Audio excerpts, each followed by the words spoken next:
Pat, you talk about this because your life has not always been so easy. No, it has not been easy. And I was the lady who ran that before school and after school program and brought my children with me because if you had to pay for childcare, you couldn't afford to do the job. So I always managed to make sure my children were with me. But you know those kids need to eat before they go to school and after they go to school. So what program is this? When I was in Connecticut, it was called the Latchkey program. It was the parents who worked and they dropped their kids off before school and after school. And I didn't have a car. This is one of these. And it was 1.5 miles. And my 2-year-old, and I brought him in a wagon. Oh, too cute. And my son says to me today, he goes, Ma, I can't believe you walked all that way to school so we could do that. And I was like, well, Gregory, that's how we were getting there. Yeah. But, you know, to make things work, you think outside the box. How do we make this work? Right. And it not only worked for my children, but I was helping the other children. Yeah. Well, yeah, there's X number of dollars to fund the school, the public schools. And if you take some of those dollars to fund private and religious schools, you're necessarily... taking away from the pot of money, so people's property taxes would go up. And this is why, when that was pointed out to the Republican Party, that it was like, oh, and some people changed their vote and said, oh, I can't go home and say, you're going to raise your property taxes. But some people did not change their vote. Yes, and some people did not. Good to know. And are vowing to bring that bill back. Mm-hmm. When I sat at a table, and there were 4 older women and 1 not quite older guy, who, the women could not have been kinder and nice. This guy had a little bit of an edge to him, but he said, well, but tell me, what do you stand for? And I told him about my 4 foundational ideas, which I really like. And I think if you're a Republican, you can't argue with these 4 foundational ideas. If you're a Democrat, you can't argue with these ideas. They're just basic human decency ideas. And I shared that kind of stuff. And at the end, he said, I like you. I think I'm going to vote for you.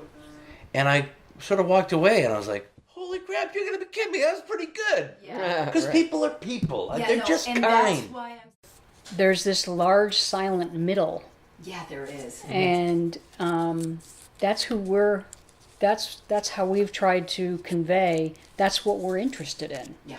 We're interested in the students and the parents and the teachers and the firefighters, and their concerns are front and center for us because that's what everyone is talking about. Right. That's not our ideas that we're taking forward. It's what we're hearing every day in every town that we go to. Yeah.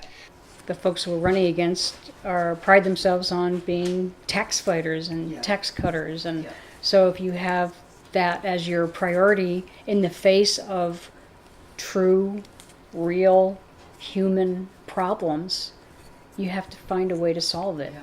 Doesn't necessarily have to cost a whole lot of money, but you can't just be blind to that and be looking to slash dollars from budgets. Hi, I'm Knute Ogren. I'm Theresa Swanick. I'm Patricia Pustell. We are running for Carroll County District 5 state reps. And Carroll County District 5 is Effingham, Wakefield, Brookfield, and Ossipee. And election day is November 6th. If you live in Brookfield, you are going to vote at the town offices on 267 Wentworth Highway. Awesome. And if you live in Ossipee, like Pat, you are going to vote in Ossipee Town Hall. Perfect.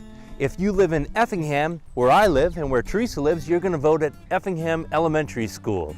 And if you live in Wakefield, you're going to vote at the town office on High Street. Perfect. If you are not going to be around on November 6th, Election Day, but you want to participate, what can they do, Theresa? They can vote absentee.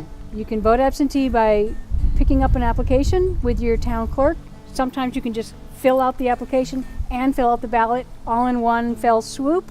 You can also take the ballot home and mail it back. It has to be received by the town clerk by mail or in person by 5 p.m. Monday, November 5th. Perfect. If you are not registered to vote, don't worry about it because you can register the same day. You need to bring your identification, go to the polling place, and register to vote that same day.